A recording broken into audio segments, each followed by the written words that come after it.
हाय, मैं सिकंदर भारती। आप सभी का स्वागत है हमारे एसएनसी न्यूज़ चैनल में। तो आइए जानते हैं आज की ताज़ा खबर। पुलिस पर हमले की बड़ी साजिश, एनआईए ने की नाकाम, खूंटी से भारी मात्रा में पकड़ा गया विस्फोटक। झारखंड पुलिस पर हमले की बड़ी साजिश को एनआईए ने नाकाम कर दिया। भाकपा माओवादियों के द्वारा खूंटी में पुलिस बलों पर हमले की योजना बनाई गई थी। भाकपा माओवादी केडर बिरसा मुंडा ने पूछताछ दौरान अपनी स्वीकारोक्ति बयान में पुलिस बलों पर हमले के लिए भारी मात्रा में विस्फोटक रखने की जानकारी एनआईए को दी थी। बुधवार को एनआईए ने बिरसा की सूचना पर चलाए गए सर्च के दौरान हाई ग्रेड एक्सप्लोसिव और कार्डटेक्स वायर बरामद किया। एनआईए ने खूंटी जिले के जीलिंग केल में गोरंगुरु पहाड़ी के घने जंगल में तलाशी अभियान चलाया था। इस दौरान 100 मीटर कार्डटेक्स वायर और 126 जिलेटिन स्टिक्स 15 किलोग्राम बरामद किया। झारखंड के बोकारो के लुगु पहाड़ी इलाके में पुलिस नक्सली मुठभेड़, सीआरपीएफ के 2 जवान घायल। झारखंड के बोकारो जिले के लुगु पहाड़ की तलहटी में बसे टूटी झरना गांव के पास जंगल में बुधवार की रात नक्सली की टोह में जुटी पुलिस बलों की नक्सली दस्ते से मुठभेड़ हो गई। इसमें 2 जवान घायल हो गए हैं। इन्हें रांची के अस्पताल में भर्ती कराया गया है। बताया जाता है कि जैसे ही जंगल में पुलिस को नक्सली ने देखा, वैसे ही सुरक्षा बलों पर उन्होंने फायरिंग शुरू कर दी। इसके बाद सुरक्षा बलों ने भी जवाबी फायरिंग की। इस दौरान सीआरपीएफ 26वीं बटालियन के 2 जवान को गोली लगी है, जिन्हें रात में रांची के अस्पताल ले जाया गया। इधर पुलिस ने एंटी नक्सल ऑपरेशन को तेज कर दिया है और नक्सल की धरपकड़ के लिए घेराबंदी शुरू कर दी है।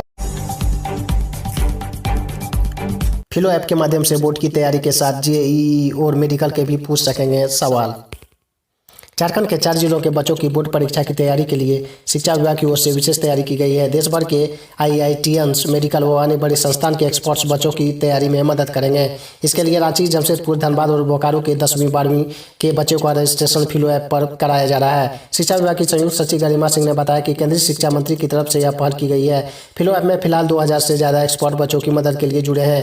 ये न केवल बच्चों के सवालों का जवाब देंगे, बल्कि वीडियो कॉन्फ्रेंसिंग के माध्यम से उन्हें क्लास भी व्यवस्था करेंगे।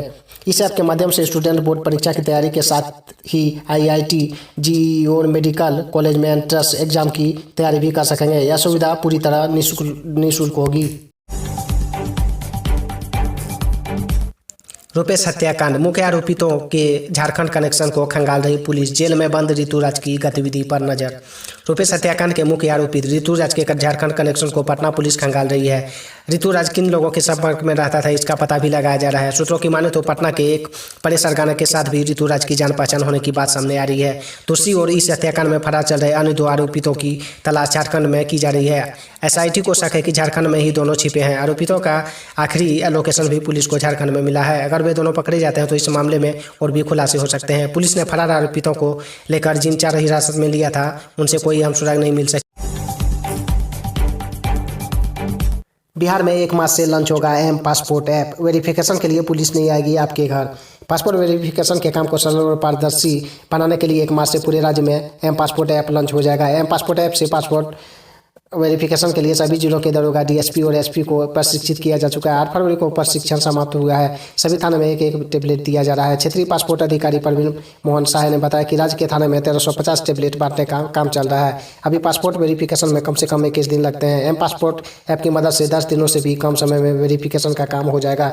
अभी पुलिस मुख्यालय से एसपी ऑफिस और फिर थाने तक जाने में कम से कम 21 दिन लग जाते हैं। एम पासपोर्ट ऐप के माध्यम से पुलिस सिर्फ आवेदक के आपराधिक रिकॉर्ड की जाँच करेगी। इसके आधार पर वेरिफिकेशन किया जाएगा। बिहार लखीसराय में पुलिस और नक्सलियों के बीच मुठभेड़, 1 नक्सली ढेर, एसपी ने की पुष्टि। बिहार के लखीसराय जिले में गुरुवार को पुलिस और नक्सली के बीच मुठभेड़ हुई है। इस मुठभेड़ में 1 नक्सली ढेर हो गया। एसपी सुशील कुमार ने इसकी पुष्टि की है। यह मुठभेड़ चानन थाना क्षेत्र के चौरान-कोरासी जंगल में हुई है। बिहार के दरभंगा जिले के घनश्यामपुर थाना क्षेत्र के रसियारी गाँव में बुधवार रात हथियारों से लैस 5 अपराधियों ने सेनावृत्ति जिला उद्यान अधिकारी गणपति झा के घर में जमकर लूटपाट की। विरोध करने पर अधिकारी के सिर पर खंती से वार कर उन्हें गंभीर रूप से घायल कर दिया। इस दौरान अपराधियों ने गणपति झा के मित्र गांव के ही सेनावृत्ति शिक्षक मुनीलाल चौपाल के सिर पर रड से वार कर उनकी हत्या कर दी। मुनीलाल चौपाल रात में उन्हीं के यहाँ ठहरे थे। झारखंड बोर्ड परीक्षा में 1100 एग्जाम सेंटर बढ़ाए जाएंगे। जेक और जिला प्रशासन की ओर से बोर्ड परीक्षाओं की तैयारी शुरू कर दी गई है। राज्य भर में बनने वाले परीक्षा केंद्रों के बारे में जिला को जानकारी दे दी गई।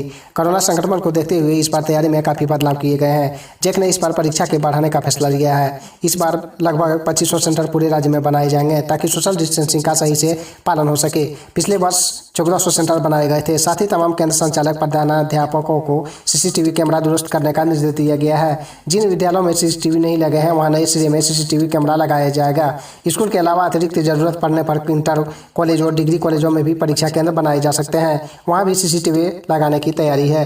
पिछले साल कई सेंटर के सीसीटीवी खराब हो गए थे, जबकि कई केंद्रों में इनकी रिपेयरिंग नहीं कराई गई थी। इसे देखते हुए स्कूल को निर्देश दिया गया है। 12 ज्योतिर्लिंगों में से एक महाकालेश्वर मंदिर को केंद्रीय बजट में मिले 75 करोड़ रुपये।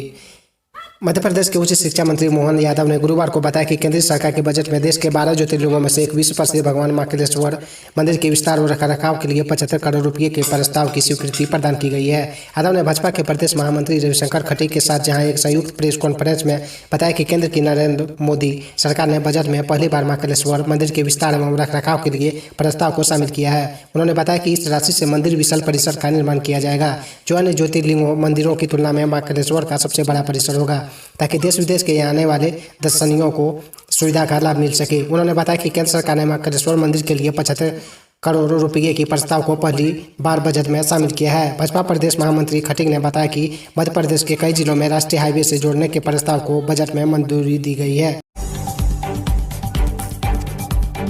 सरयू राय के नाम का शिला पर तोड़ने पर विवाद, पत्थरबाजी में 2 पुलिसकर्मी घायल, लाठीचार्ज।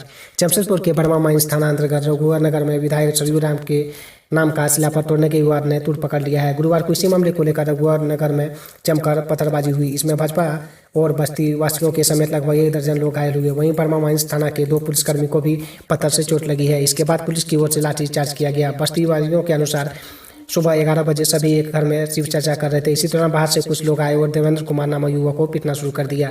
सोच सुनकर शिव चर्चा छोड़ बस्ती वासी बाहर आए और जैसे ही युवकों की तरफ बढ़े उन्होंने पत्थरबाजी शुरू कर दी। जवाबी कार्रवाई में बस्ती वासियों की ओर से पत्थरबाजी की गई। सूचना पाकर मौके पर पहुंची बर्मा माइंस थाना पुलिस ने दोनों पक्षों को समझाना चाहा, पर पुलिस के ऊपर भी पत्थरबाजी की गई, जिसमें 2 जवान घायल हो गए। पीएम से मिलने संसद भवन पहुंचे सीएम नीतीश कुमार। बिहार में सरकार बनने के बाद नरेंद्र मोदी से पहली बार मिल रहे हैं सीएम।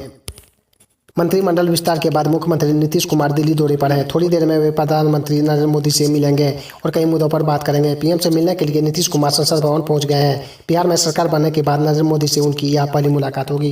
बुधवार को नीतीश कुमार अमित शाह मिलने उनके घर पहुंचे थे। वहाँ भाजपा अध्यक्ष जेपी नड्डा भी मौजूद थे। डिनर पर तीनों के बीच लंबी बातचीत हुई। इसके पहले दिल्ली पहुंचने के बाद मीडिया से बात करते हुए नीतीश कुमार ने कहा था कि कोरोना के दौर के बाद पहली बार दिल्ली आया हूं। हम लोग बिहार में फिर जीते, अब कैबिनेट विस्तार भी हो गया है।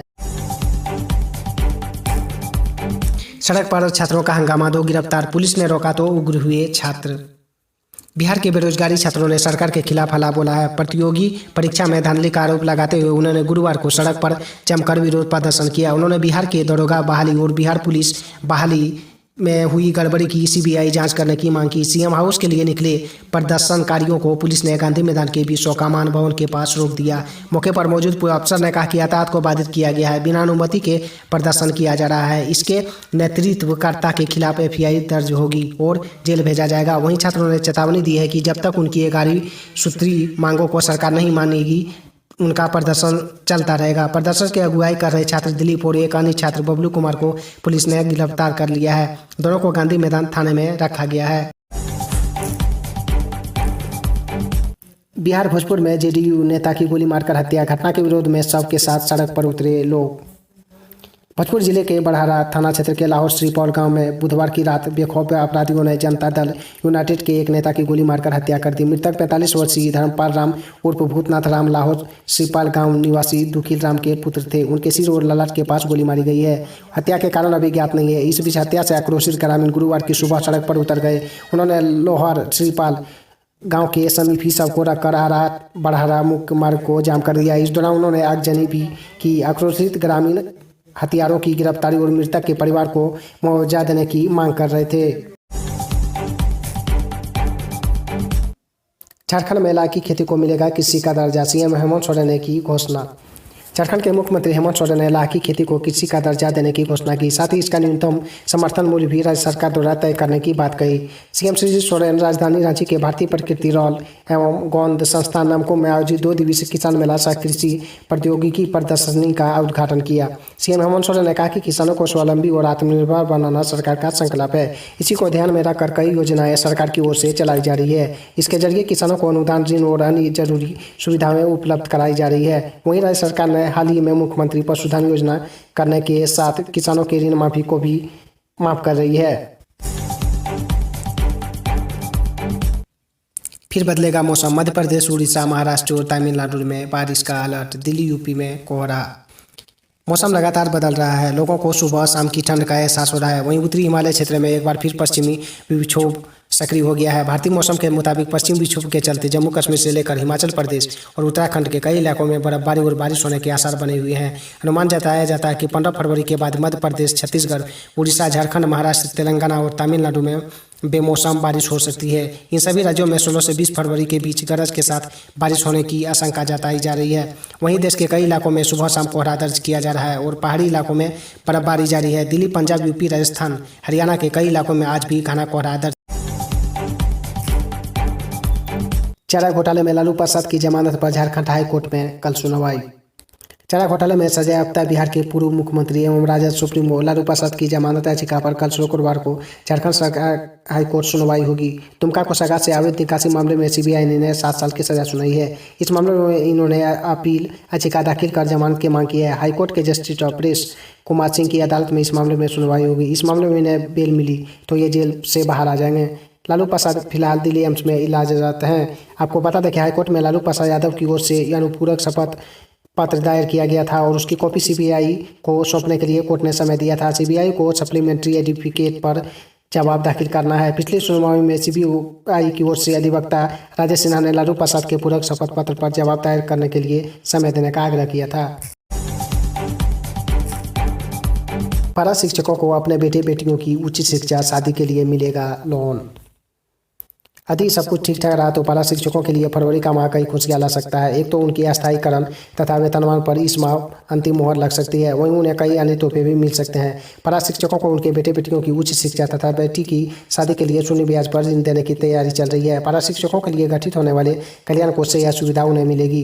पारा शिक्षक अपने 2 बच्चों की उच्च शिक्षा तथा 2 बेटियों की शादी के लिए यह ऋण ले सकेंगे। उच्च शिक्षा के लिए अधिकतम 2 लाख तथा शादी के लिए अधिकतम 1.5 लाख रुपये ऋण मिलेगा। इतना ही नहीं, किसी पारा शिक्षक की सेवा काल से मृत्यु होने से उनके आश्रितों को 5 लाख रुपये की सहायता राशि देने का भी प्रावधान किया जा रहा है। कल्याण कोष को लेकर होने वाली पहली आम सभा में इस पर मुहर लग सकती है। स्कूली शिक्षा एवं साक्षरता विभाग ने विभागीय मंत्री के रूप में इसमें शामिल होने के लिए मुख्यमंत्री से समय मांगा है।